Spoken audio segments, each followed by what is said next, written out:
ఏదైతే కాంగ్రెస్ పార్టీ ఇదే వేదిక మీద ప్రియాంక గాంధీ గారిని తీసుకొచ్చి యూత్ డిక్లరేషన్ అని పెట్టి ఎన్నో హామీలు ఇచ్చి ఆ రోజు ఉన్న ప్రభుత్వం మీద కేసీఆర్ మీద లేనిపోయిన అబాండాలు వేస్తూ ఏ విధంగా యూత్ని మోసం చేసింది అనేది 2.5 సంవత్సరాల తర్వాత తెలంగాణ రాష్ట్ర యువతకంతా అర్థమైపోయింది. మాట ఇచ్చి ఎన్నికలలో గెలిచి గద్దె మీద కూర్చున్నాక రేవంత్ రెడ్డి గారు ప్రభుత్వ పనితీరు ఎట్లుందో ఇప్పటికి నిరుద్యోగ యువత గమనించినందుకు ముందు వారికి అభినందనలు. ఈరోజు మీటింగ్ పెడతామంటే కూడా పర్మిషన్ ఇవ్వకపోతే 15 రోజుల నుండి సతాయిస్తే కోర్టు కూడా పర్మిషన్ ఇచ్చినందుకు జడ్జి గారికి ధన్యవాదాలు.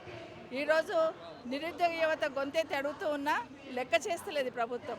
కాబట్టి వారి గొంతుగా ఈరోజు బీఆర్ఎస్ పార్టీ ఉండాలని కేటీఆర్ గారు ఈరోజు ఇక్కడికి రావడం జరుగుతుంది.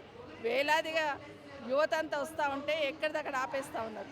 వారిని ఎందుకు నన్నే మార్నింగ్ ఒక 1.5 అవర్ హౌస్ అరెస్ట్ చేస్తున్నాం మేడం, మీరు పోవడానికి వీల్లేదని గొడవ చేసి ఇక్కడికి రావడం జరిగింది.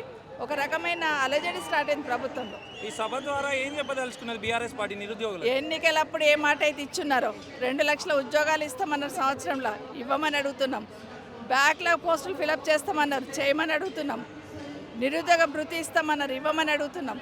ఈరోజు ఖాళీలు పెట్టుకొని కళ్ళ ముందు పోలీస్ డిపార్ట్మెంట్లు 20,000, విద్యాశాఖలు 20,000 ఖాళీలు పెట్టుకొని ఎందుకు ఫిలప్ చేయట్లేదు? అడిగితే ఉద్యోగాలు ఇవ్వండి మహాప్రభు అని అడిగితే ఎండ్రిని తాగమంటుండ్రు రేవంత్ రెడ్డి గారు. ఖచ్చితంగా ఈ ప్రభుత్వం మెడలోంచి ఉద్యోగాలు వచ్చే వరకు నిరుద్యోగ యువతకు అండగా బీఆర్ఎస్ పార్టీ ఉంటుంది. వాళ్ళ గొంతుకై వినిపిస్తుంది. ఎట్లా చూస్తున్నారు మేడం? మీరు చాలా మంది సీఎం చూసి ఈ సీఎం వచ్చి నిరుద్యోగులు అడిగినందుకు ఎండ్రిని తాగమంటారు, ఎట్లా చూస్తున్నారు? అంటే ఆ చైర్ మీద కూర్చున్నాడు ముఖ్యమంత్రి అంటాడు తండ్రి స్థానంలో ఉండాలి. ప్రజలకు ఏ కష్టం వచ్చినా నేనున్నాను భరోసా ఇవ్వాలి. ఈ ముఖ్యమంత్రి గారికి ఆలోచన లేదు. ఆయన చెప్పుకుంటుగా నేను హిట్లర్ అని, హిట్లర్ స్ఫూర్తిగా పనిచేస్తున్నానని.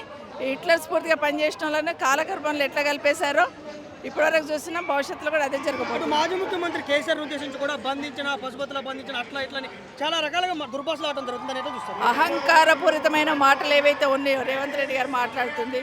10 సంవత్సరాలు ముఖ్యమంత్రిగా పనిచేసి 14 సంవత్సరాలు ఉద్యమం చేసి ప్రాణాన్ని కూడా లెక్క చేయకుండా ఉద్యమం చేసి తెలంగాణ సాధించిన కేసీఆర్ గారి పట్ల మాట తీరు ఎట్లుందని తెలంగాణ ప్రజలు గమనిస్తూ ఉన్నారు.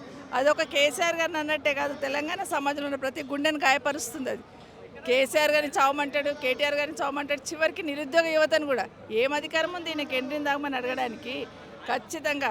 ఎందుకంటే మాటకు ముందు కేసీఆర్ నిశానా చెడిపేస్తానని మాట్లాడుతున్నాడు కదా, ఈయన నిశానా లేకుండా చెడపడానికి తెలంగాణ ప్రజలు సిద్ధంగా ఉన్నారు. నిరుద్యోగులు కూడా స్టేజ్ మీద ప్రత్యేకంగా చైర్లు వేసి వీళ్ళకి ఎలాంటి హామీలు ఇవ్వబోతున్నారు? నిరుద్యోగ యువత ఏమడుగుతున్నారు? ఉద్యోగాలు ఇవ్వమని అడుగుతున్నారు. వేరే ఏం అడుగుతున్నారు? ఆస్తులు అడుగుతలేరు. వాళ్ళు అడిగే ఉద్యోగాలు ఏవైతే ఉన్నాయో వాళ్ళు ఏదైతే ఆశిస్తున్నారో అది ఇమీడియట్గా అమలు చేయాలో ఉద్యోగాలను నోటిఫికేషన్ ఇవ్వమని అడుగుతున్నాం.